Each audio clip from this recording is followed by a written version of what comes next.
Welcome back to Celebrity Radio. It's Alex Belfield talking to some of my favourite people and some of the world's greatest comedians. And we've got one for you today. Stewart Francis is a man who's been making me laugh for many, many years, and he's back on tour across the UK doing the business and also appearing on stand-up on Everest. We'll talk about that later. Stewart Francis, how are you? Hello, Alex. How are you doing? Yeah, I'm delicious for my age. And what's great about you is you're still as funny as you ever were, and I love it. You do gags, and I've told you this before. We need more gags and jokes. They don't seem to do them anymore. I got a whole tour of them. Come see me. You make life hard work for yourself, though, don't you? Because your show probably has 10,000 gags in it. Oh, jeez. There are a lot of gags. Don't know if it's quite that many, but it's the best style of comedy for my money. It's more bang for your buck. How do you think of them? I know it's a question I've asked before, but there are so many of them. They're scattergun. They keep coming and coming and coming. Are you sat there with a pen and a piece of paper and writing them down? No, that would make me a very sad individual. I live my life, and the jokes come. I'll hear a turn of phrase, and oh, that's interesting. So I kind of get on with things, and I write them down. I'm a scribbler, so I will write things down. But no, I've only consciously sat down and written 2 jokes, which are 2 of my best jokes. That's telling me something right there. May I ask for one of them? I was waiting for my buddy. He was a therapist. This isn't a joke. So he was late, and I was getting upset. I forget how the joke goes. I thought it was your best one. Yeah. Something about my therapist, but yeah, it was hilarious. Have you ever had therapy? I mean, having seen your show, I mean, I'm not saying that you need it, but it could help. No, thank you for that. No, I have a therapist. It's a running kind of theme in all my shows where I talk about my therapist says and then so it's just set up in a punch. But no, so far so good, Alex. Take me back to the beginning and how you got into this, because you've worked with some of the biggest and the best. I mean, in America, you worked with Jay Leno and people like that. How did you come to the point today where you can sell out your own tour? Because that's the dream for any comedian. Of course it is. And it's a dream I didn't think I'd realize, quite honestly. But Plan A, I'm Canadian, so it's Plan A-E-H, started me wanting to be a cartoonist. That was back in the 80s, and I sent out my cartoons to 6 American syndicates with the dream of becoming a daily syndicated cartoonist. Got 6 rejection letters, so I was too thin-skinned for that. So Plan B was to go on stage as a comedian, so what can go wrong there? Well, exactly. I mean, if you can't do anything else in life, be a comedian. That's what I say. Exactly. But I knew I had the funny gene in me. It's my British kind of parents have instilled humor in me, and I knew I was kind of a funny chap, and I didn't want to work. The combination of those 2 things made me want to do comedy. Do you ever worry that you're going to open your mouth and nothing will come out? That would be my fear with your act, because it is so gag intensive and it's so brilliantly written. You can't just pad and fill and hope they won't notice. Well, that's the thing. You just go on stage and just do the best you can and hope for the best. And so then you find yourself doing it for a living. Of course, Canada is a mecca for comedy. I went to the Montreal Comedy Festival. Do you enjoy those sort of venues when you're surrounded by other comics, or do you enjoy working by yourself? A little bit of both. I love to see people, like at a festival, you'll see acts from different parts of the world that you will have never seen before live, may have heard of, their reputation, and so it's great in that sense. It's funny you should mention Montreal. It's probably the best comedy festival in the world, but it is probably the worst comedy city in the world, which is a really bad combination. I don't know what it is about the people in Montreal that go to the festival. It's kind of has a reputation amongst the comedians as really being a tough gig, but it's unfortunate because it's such a colossal festival. It'd just be great if we had a better audience. So what is that then? Is it because you're setting yourself up as the best, they want to be impressed more, or they just don't like comedy? I don't know if they don't like my style of comedy. And that was part of the circuit. I used to go to Montreal, and I'd have some dire nights there. Just lovely people, but they're just not into it. And it's funny that's where the kind of the number one festival is. Yeah, I've never been to Melbourne, but I hear that's great, and the audiences down there are just awesome. That's interesting. And then, of course, you find yourself in America and writing for other people. I was in Canada, Alex, doing that. You could have done it. And what I did, it was you fax. You sign a release, then you fax jokes to the Tonight Show with Jay Leno. Wow. And the 8th joke I faxed him was used, which is incredible because I heard afterwards that comedians of a higher profile than me had been sending hundreds of jokes to him, never getting one used. So my 8th one was used, and I sent another 8. None of them were used, and I lost interest. But I was very pleased with myself. That's one of the highlights of my career, was him using one of my jokes to close a monologue on a Monday night after a week off. So his writers had a week to come up with great gags. So it was a very... I watched it. I was watching it that night, and I was very jubilant after that. I guess those late shows are the last bastions of topical humour, aren't they? They're the only ones really doing daily gags about daily stuff. For you at this point, is that something you'd consider doing again, or do you just write for yourself now? Just write for myself. I've never used anybody else's material. I just write for myself, and I've actually written a sitcom that is currently being shopped around by NBC Universal.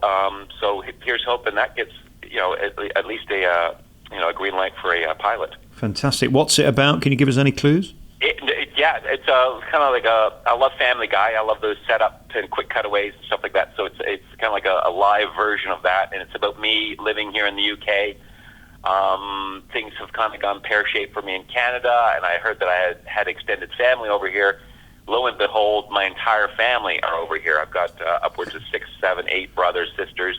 My mother and father, who put me up for adoption when I was 13, which seems harsh because that's an old age to put a kid up for adoption. They went on to have 3 or 4 kids after that. So my entire family are over here. So it's a fish out of water, and it's me tracing my family, much like long lost families. But it's lost long family, because I find out that my family's surname is Long. So wow. It's just me going over around the UK and running into some very eccentric characters that are my relatives, and I've got a sidekick, a British sidekick, and someone who's agreed to do that is of a very high profile. So it's just waiting for the green light. Well, I wish you the best of luck with that. Give us an insight as an outsider as how difficult it is, even with your fame and success, to get something on the air. It's not easy, is it? Not at all. I thought, not speaking with bravado, that it should be... I've got fans that are reading these scripts in the form of TV executives that can make it happen, but it's just so tediously slow. You submit the script and you expect to get a call, later that day, but it doesn't work out that way. And wonderful shows like Catastrophe, my understanding is that took 3 or 4 years to finally kind of make it to the screens. So it's tediously slow. It's like a hurry up and wait kind of mentality, but. Yeah, and I know other people with even higher profiles than me that are trying to get things made, and it beggars belief. But it's the nature of the beast. So you just hope, and it's a good sitcom, probably the best thing I've ever done. So it would be a shame if it didn't at least have a pilot. Is one of the core skills of a comedian your resilience and your ability to keep fighting and moving forward? Because I was talking to a comedian earlier who was telling me about, in the beginning, they lost their car. They couldn't afford the payment because in the beginning you don't get paid to do comedy. You do it for free, then you get £10, then £20, £25, £30, etc. Is that something you have to have built within you, that you've got to be prepared to work, you've got to have a work ethic and keep going, be tenacious? Absolutely. It's very much right place, right time, so just kind of get yourself out there, but also be honest with yourself.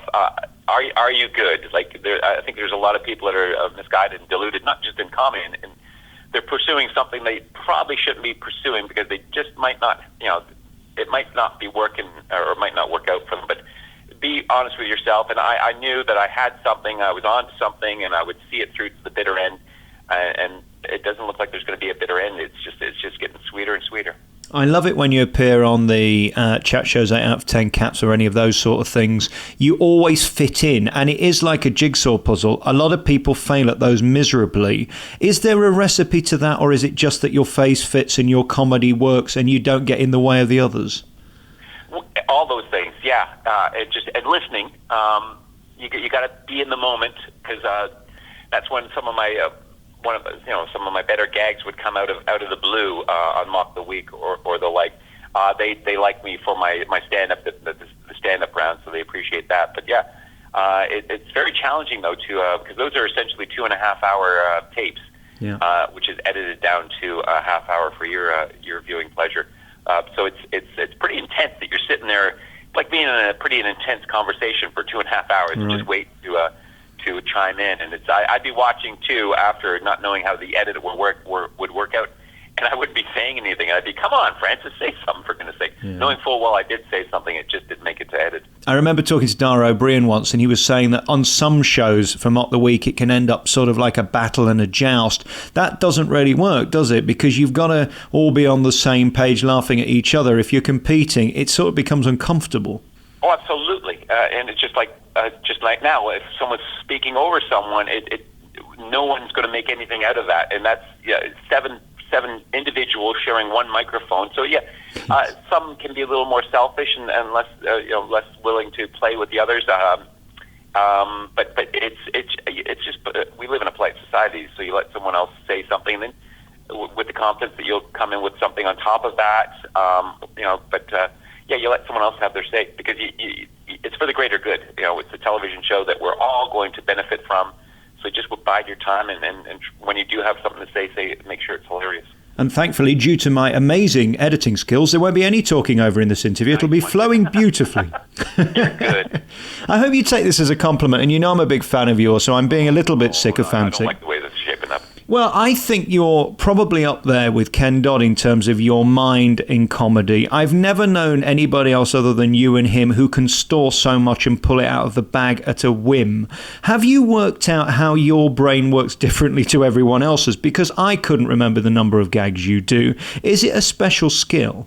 I thank you for that. First of all, that's high praise indeed, because he's a legend. He's been doing it forever. There must be an aspect of my brain that just kind of allows me to do that. I do have a good memory. Couldn't remember the great joke that I wrote about my therapist. I apologize about that. But that's how my brain needs to work. Yeah. The 2 previous tours, those jokes, they're gone. Because I can't have them in my brain. I need only the new jokes to be in my brain. So it'd be a struggle to come up with that. And people will quote jokes from previous tours, and I'm like, wow, what a great joke. Forgot it completely. It's like almost like the first time I'm hearing that joke, because my brain needs to kind of shut that down and kind of keep all the new stuff fresh. So it's just the way. I'm grateful that I found something that I'm good at, that is how I make my living. So it worked out pretty nicely for me. It must be a bit depressing in a way to throw away an entire show. It's a bit like getting rid of an ugly baby and getting a new one that's more attractive. I mean, it's a bit sad, isn't it, that you've worked so hard on this thing and then after a year you have to start it again? Oh, I appreciate what you're saying, but no, it's upward and onward. It's be motivated by that. If my 2 previous tours, I'm very proud of them. That was then, and that kind of gives me the impetus to kind of just do an even better show. And I'm going into this tour more confident and more excited about this tour than both those tours combined, which if you've seen them, I'm probably overselling this one, but I'm genuinely quite excited about this one. And there's an added aspect to this tour that wasn't on the 2 previous tours, a technical kind of thing, which I think the people will really appreciate. Well, I love seeing you live. I've seen you live several times over the years, and you are truly impressive. And as a man who can stand on a stage and deliver such brilliance consistently, I think can only be admired. So I congratulate you on that. And if people want to find out more, what's your website to get tour tickets? Yeah, it's livenation.co.uk or my website, stewartfrancis.com. Brilliant. And then later in the year, in 172 days' time, you're doing stand-up on Everest. Tell us about that. Yeah, it's a great cause. It's for Save the Children.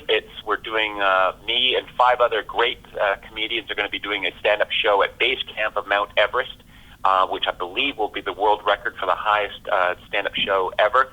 There's 50 people that will be coming. Any of your listeners can come. There's tickets still available, I understand. And it's just it's going to be documented, I think, on ITV. There's a talk of that. So it's just going to be a phenomenal experience, and we're going to do a show when at the end of it.